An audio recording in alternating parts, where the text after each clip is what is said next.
Hey everybody, and welcome back to the channel for yet another Gig Talk episode. This one's going to be a nice, quick, simple, to the point video. I really want to just give as much good information as I can about today's topic. And I'm actually sitting in the parking lot. I got to go in a couple of minutes. I've got a show this evening. But I wanted to talk about how to construct the perfect set list. Now, again, everybody's approach to a live show is different. You know, you might be in a band, you might be in a trio, a duo, or a solo act like myself. So there's different situations that you may be in where things will change. It also depends, you know, you could go in and want to go in with a very strict set list. Like, I'm gonna play this song first, I got 15 songs or 20 songs tonight, that's my set, and that's gonna be the way it is. These tips will also work for that, but the way that I like to actually do things, and I've been doing it like this for a while now, is go in, and I don't go in with a set list. I do know a handful of things that I definitely make sure to do and consider when I perform certain songs at certain times, and that's what today's going to be about. So what I like to do first when I kick off a show is the first thing is I like to start off with a nice upbeat song. I don't want to start off with something slow, or, you know, because it's just going to kind of set the tempo for that first set. So for me, I mean, one of my favorite songs to play live, because it's one of my favorite songs in general, is the song Take It Easy by the Eagles. It's a great song to kick into. It's nice, it's upbeat, people know it. It's got some great parts where I can kick into the harmonizer effect pedal, and it goes over well every single time. And for me, I also know the song and have played it so long that it feels good to play. I can really gauge and feel my voice out for that night. It's just a great warm-up song for me. So I always like to start off with something a bit more upbeat. Then what I do is I like to start off, my first handful of songs, I like to just start off with some really heavy hitters. You know, Take It Easy, Brown Eyed Girl. I know these are sounding really just general. You know, Free Fallin' by Tom Petty. Like, these songs go over great all the time for a reason. And I really like to just kind of grab everybody's ear or their attention. You know, if they're not always going to be watching or listening to you, but at least grabbing their attention in a good way. So my first, I'd say 3 or 4, maybe 5 songs are just like total classics, you know, upbeat, heavy hitters.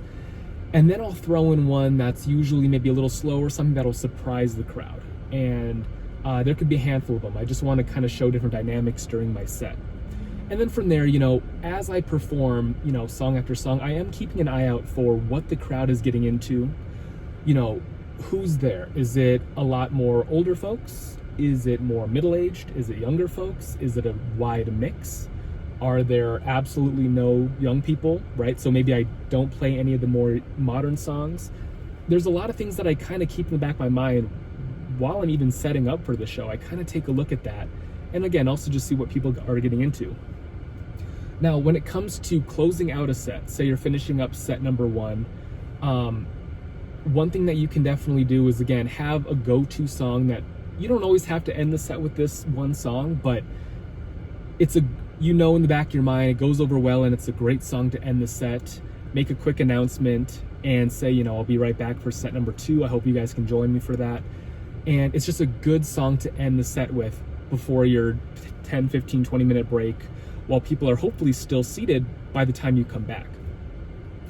And then what I do for set number 2, just depending, again, I depend this on where I'm playing, what time it is, just the mood, the energy that's kind of going on. I'll kick off that next set with, say set number 2, with another good heavy hitter. Little upbeat, you know, I'll kind of always kick off a set with those. But set number 2, let's just say it's just a nice evening, you know, the crowd is maybe, let's say it's died down just a little bit, and it's just a little bit of a later evening. I might play a couple more, not slow songs, but more just like, I might dial it back on what's more like upbeat. I might kind of just dial that back just a little bit.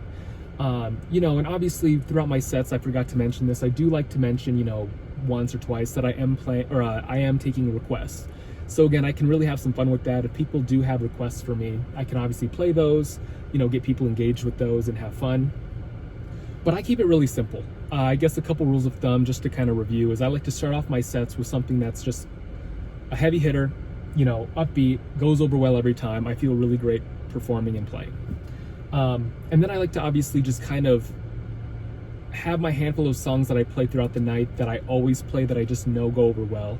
You know, once in a while I'll throw in some songs that I've never, maybe I've been working on for a while and I haven't played live yet, or I haven't played in a while and I just want to try them out. You know, there's times for those as well. You know, but at the end of the day, when you're also constructing your set list, you know, whether it's like before you pull up to the show, or whether you're doing it in your head on the spot like I do, or I like to do, you also have to understand that you're not performing for yourself. You know, you got to love what you do. You know, you love being there and you love playing, but you're performing for the audience, you're performing for the people there. So, you know, say you played Brown Eyed Girl, it seems like, you know, 1,000 times, it's like, those songs go over well for a reason. They keep getting you booked. People love them. They clap along. They'll tip you. You're doing it for them. So when it comes to making a set list, you know, you're doing it for others. It's okay to throw in the occasional couple of songs throughout the night that you just want to play because you love it. You've been working on it. You know, you're excited to try out.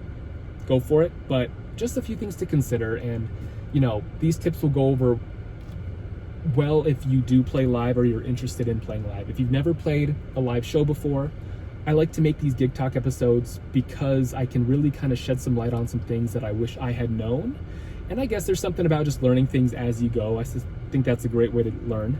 But I always like to try to give as much valuable information to you guys as I can. And I know this video was pretty quick today. I got to get in and start loading out and setting up for the show.